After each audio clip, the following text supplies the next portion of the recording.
Hello, my name is Steve Gearhart. This is the Inagi Observer, and thank you for coming and watching the show. Last week I was out due to work, but I'm back, and hopefully for the rest of the season I'll be able to upload on Tuesdays or Wednesdays. So let's get right into it. So after work, after a grueling week of preparing for an event. I wanted to sit down and watch a anime I didn't have to think too hard about. And so as I'm switching through Hulu, I came across No Gun Life, and I'm going to make sure that I get the guy's name right. The writer is Tasuku Karasuma. Is the writer of No Gun Life. He wrote the manga starting in 2014. It's ongoing. It's still going. I've never come across the manga. I've never come across any omnibus or read it in any of the magazines. So it's very new to me. And the anime has just literally come out here in North America last month, October of 2019. So it's new.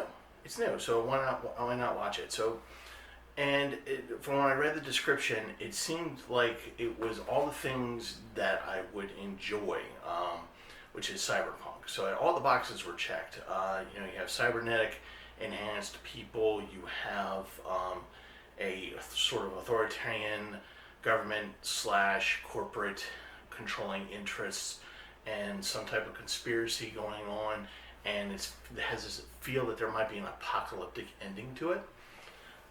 So it checked all those boxes for me, and I was like, oh, okay, great, I'm going to check this out because I love cyberpunk. And I've read a lot of them, like Gibson's Neuromancer, Altered Carbon, even though the Netflix series was a little bit disappointing. So, cyberpunk as a genre is very dear to me, and that's one of the reasons why I love Ghost in the Shell so much.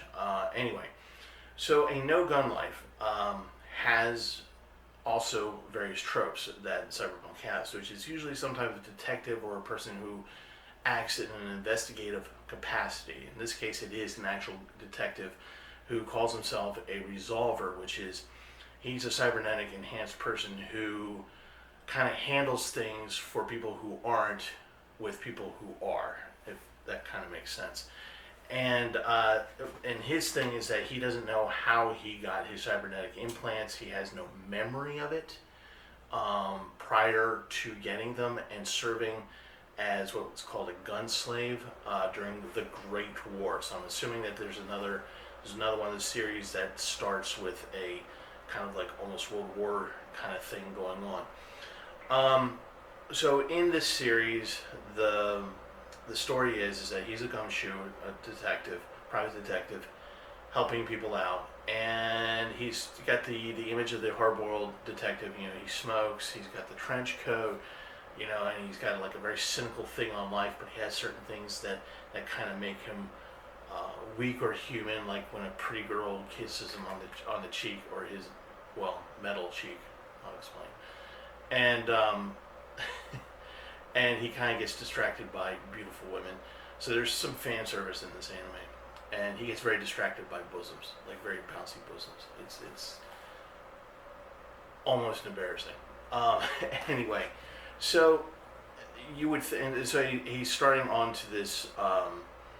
He's rescued this person who apparently has outlawed technology and is connected to a corporation. It's connected to the government somehow. So you have the setup.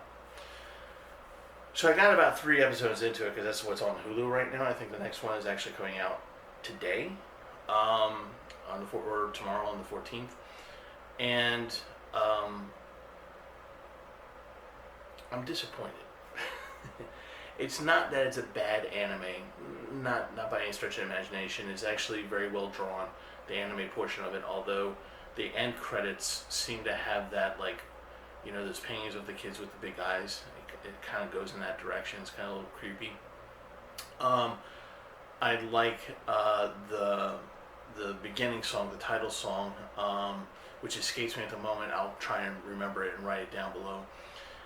And it has a lot of premise. It has a lot of things about it that are good and funny, but it's just not clicking. The pacing is not that great. The action scenes are good. So if you and there's a lot of them, so that kind of makes up for it a little bit. But everything's kind of two-dimensional, meaning that the characters don't really, they seem more tropish than they seem to be like more characters, if that makes sense. So it's kind of like you're kind of watching stereotypes a little bit. And but there's certain clever things in there. For example, his favorite cigarette brand that he smokes, and that's the only cigarette he really wants to smoke. It's called Tanegashima cigarettes. If you or know your Japanese history, that's a very important thing, because Tanegashima is where Japan really first made its own firearms. So he's in this, and this will make sense when I say the next thing. So he's what's called overextended, which means that his cybernetic enhancements are way over the top. Most people might have a cybernetic arm, eyes, functions. They can hack into computers, plug in, whatever. The body modifications usually aren't that severe, or if they are, they're restricted to a limb. For this guy, for the main character, his head's a revolver, like as in a gun, a revolver, and not like a Glock or anything like that, or something space age, a revolver. And he can't use it unless someone else stands behind his head and pulls the trigger. But it's apparently a very powerful weapon when it is pulled, when the trigger is pulled. But anyway. So he's mostly cybernetic. One of his hands actually acts as a firearm as well, and it has various different kind of tools like grappling hooks and things like that. But it's just kind of over the top. And one of the distracting things is that when you look at the picture of this guy and you see his jawline, which is huge, it's metal. The whole thing is like, the jaw is metal, and you have the gun, but the jaw looks like the jaw from Shinji's Evangelion in the anime series Evangelion. So it looks like that jaw. So you're like, okay, well, that's definitely ripped off.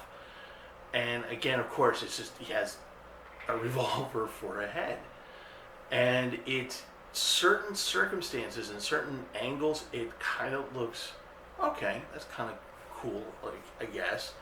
But then there's other moments where you're just like, oh my god, really? And of course, they have the voice actor talking as if he's talking to a can, like Al from Full Metal Alchemist. And so that's a little bit distracting, and there's moments when he's surprised or gets embarrassed, whatever, and it kind of gets that crudely drawn, like, oh, well, you feel like you're looking at Al from Full Metal Alchemist for a moment. So, what am I saying about this anime? If you're bored, if you're annoyed, and you want something that's low-hanging fruit, and you don't want to think about it, but you want to be somewhat entertained, go on Hulu, watch it. And if you want to continue with it, you can. I don't know if I will. Episode 4, like I said, is coming out. It's a 24 episode series, and like I said, the manga is still continuing. Maybe the manga is better. Maybe this might be one of those things where it works in the manga, but not as an anime. That happens. So I'm gonna try it out as a manga. I'm gonna see if I can find it and read it and see if I can get into it better as a manga than an anime. Like I said, it's very well done in terms of animation. That's not the problem. It's just that the story and the pacing is not really that good, and of course the guy has a revolver for a head.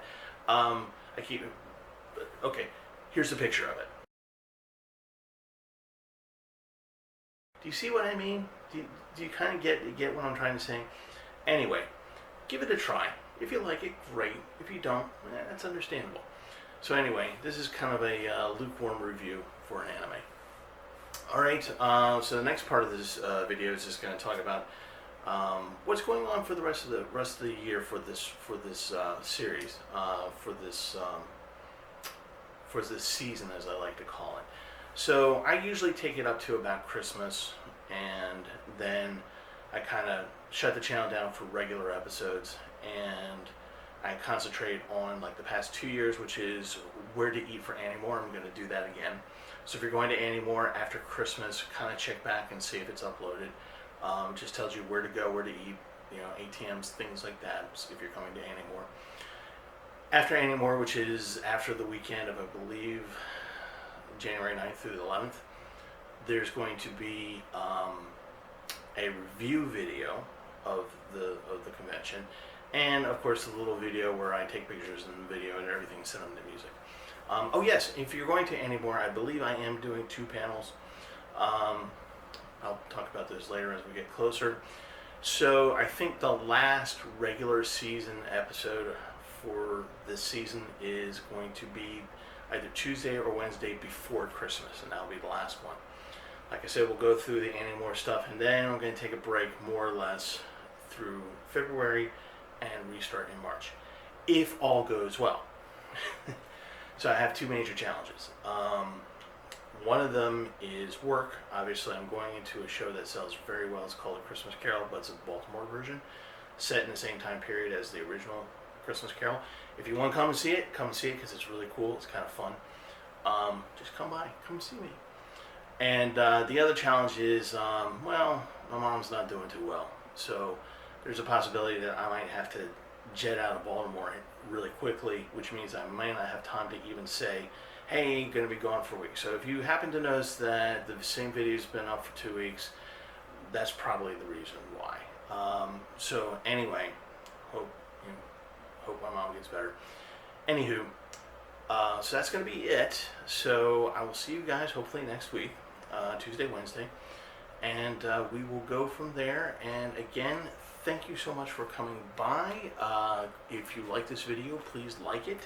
If you want to subscribe, and I would love it if you subscribed, please subscribe. And let's make our next goal 200. Let's see what we can do for 200. And I'll come up with something for 200 subscribers. And anyway, as always, thank you so much for coming by and watching. Always lovely to have you from my heart. And have a great week.